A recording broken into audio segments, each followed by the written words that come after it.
So I think Jalen Hurts is a really, really good quarterback. I said that before this week. I made a video talking about why I think he's awesome. I still think he's awesome. There's a lot he does really well, and I keep hearing, well, defenses are going to figure him out. I just don't think that's quite as simple as people think it is. I mean, there is going to be, to some degree, defenses will figure certain things out, but to a much bigger degree, there's just a lot he does well, and it's going to be very difficult to stop, even if you know it's coming. So one of the issues with playing against a good running quarterback is you can't really play man coverage. Like, take a look at this one. It's going to be a cover one blitz right here, and so for the Eagles, first things first, they actually have a concept that can be pretty good against man coverage. There's just a little pick play over the middle of the field. These can really work out against man. So Hurts takes the snap, he looks up, and while, yes, there is a concept that can be well against man, he actually looks to his right, or is going to look to his right, and realize that there's no containment on that side of the field, so he can get outside the pocket if he wants to, and keep in mind, this is man coverage, so when a quarterback runs, there's not someone covering every section of the field who can be ready to try and make a tackle where there would be in zone. So Hurts is just going to take off, he picks up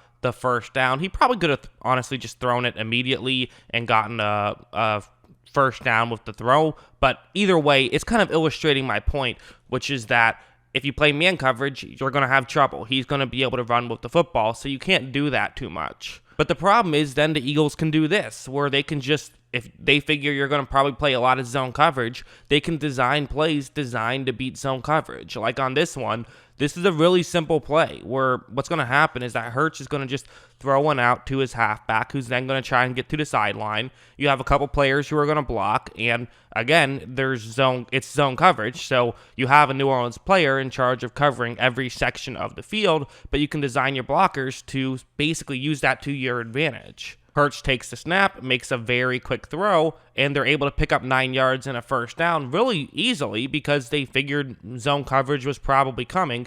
And really, for New Orleans, if you're playing that type of coverage, the only way to make that play is if you realized it essentially immediately, which they didn't. So when it comes to figuring out these types of quarterbacks, a lot of figuring it out is to just realize that these plays are coming, watch them on tape, and be more prepared for it. But the issue is that for Philadelphia, they just have to make sure they keep changing up these plays so opposing teams don't realize what's happening pre-snap, which is totally possible. Like this play is another example where it's going to be a rushing play, and they're an empty backfield here, which they can do because they have a quarterback, whereas if you didn't have a running quarterback, then you'd have to obviously have an extra player there. What's interesting, though, for New Orleans is they have as many players trying to stop the run as you possibly could on this play. You know, there's 4 Philadelphia players who are out wide because they have 1 tight end blocking, and so then everyone else is going to be out wide. And so you have to have 4 defensive backs or 4 defensive players covering those guys. But the other 7 players on the field for New Orleans are right here ready to stop the run, 6 of which are going to get blocked at the line. The only exception is going to be 43, their linebacker. He's the only guy who could come up and make a play. Slight correction, 43 is not a linebacker, that's safety Marcus Williams, but yeah, same idea. And so for Jalen Hurts, what he's going to do is he's going to try and run it to his left, which is to the right side of the screen, and there is probably going to be a gap in that area. Because watch, once this play starts, you see that there is a hole, and Marcus Williams he reads this play pretty quickly. One thing that's worth noting on this play is it's a 4th down and 1. So they're not trying to get a bunch of yards. They're just trying to make sure they can get the first down. This is a 1-yard play, essentially, for Philadelphia. And so they're okay with having a quick tackle. And at this point, it's pretty much as quick as Williams could have read it, honestly. I mean, unless he was already aware that this play was coming. And even then, it would have only been slightly quicker for Williams. So really, this is not a bad play from Williams whatsoever.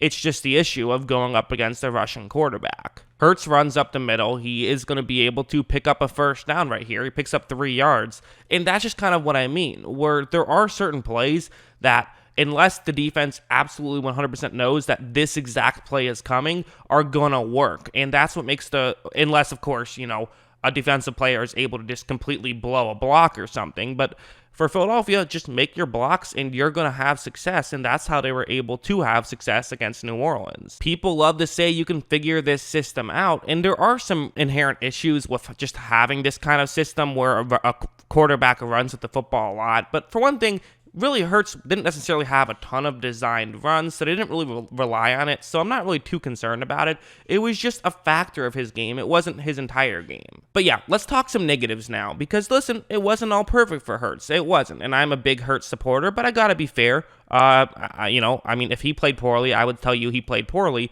I thought he played well. I thought that there were some mistakes, and so I'm going to talk about his mistakes now. This play is a good example. It's going to be a cover 2 zone, and, they have a little concept that's designed to beat it, where one receiver runs a quick curl route, where the other one's going to run over the middle, and basically the hope is that New Orleans covers the curl, and you get a player open over the top. Hurts takes this snap, and you notice, there is an opening right here for Hurts. Hurts can make this throw, and he's looking there, and this is what the play is designed for. But for some reason, he's just going to hesitate here, and I don't fully understand why, because I feel like you got to just make this throw. It's open. Make this throw now. Don't wait too long. He instead does wait, and eventually actually finds someone else who was more open, and they were able to get more yards on that play. So the hesitation actually ended up being a benefit, but I still think that you got to make that throw immediately. And I think that when you watch tape, Doug Peterson is going to tell Hurts, hey, you got to make that throw now. You can't hesitate. That's a key problem that you see a lot of rookies have. It's a rookie mistake for sure,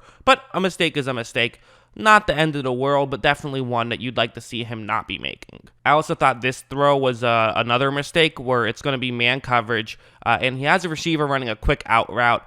And to be honest, these are the kind of throws that drive me absolutely crazy. So Hurts takes the snap, and he looks up, and as you see, you can see why you'd want to make this throw, right? Your receiver is in a position where there's separation. He could get open.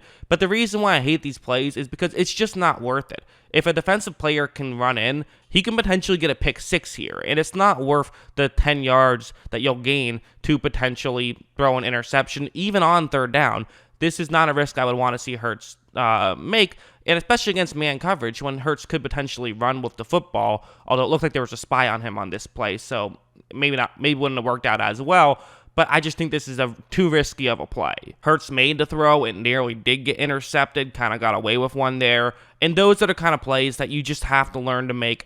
You have to learn to not make when you're in the NFL level. Because in college, you can make that throw. Because the defensive backs in college can't make up that kind of ground in a short time. Whereas in the NFL, they can. So those are just kind of the mistakes you have to learn to make at the NFL level, and it kind of sucks for Hurts that he's basically stepping in, and it's almost like a playoff situation where they need to win, and he still is going to make some mistakes because he's a rookie. And quite frankly, you can find these types of plays with every rookie probably ever, because most rookies do make some rookie mistakes. He made some. He did. That being said, I think clearly the good outweighed the bad. I do think he is the best quarterback option, and I think that once he sort of gets some of these bad mistakes out of his head and sort of learns to not be making those bad throws, he can just focus on the positives, and there's so much positives. I mean, he made some incredible throws in this one. I didn't even really talk about his athleticism too much. I spent most of the video talking about his mistakes and then talking about why the system itself works,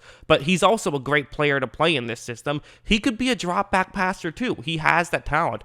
I don't know why everyone's sleeping on Hurts. I think he's incredible, and I think that he's probably going to be a really good quarterback for Philadelphia for a long time. I really believe so. It's also just a weird situation, though, because there still is Wentz, who's getting paid a lot of money, and I think that he's had really good years, too. It's been a very bizarre situation where he's sort of fallen off a little bit. I don't think they drafted Hurts to be a starting quarterback, but I think he's a starting quarterback caliber player. So just such an interesting decision, but I'm a really big fan of Hurts' game, and so that's what I like about him.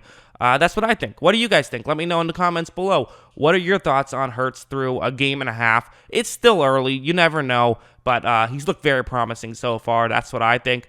And of course, as always, thanks for watching.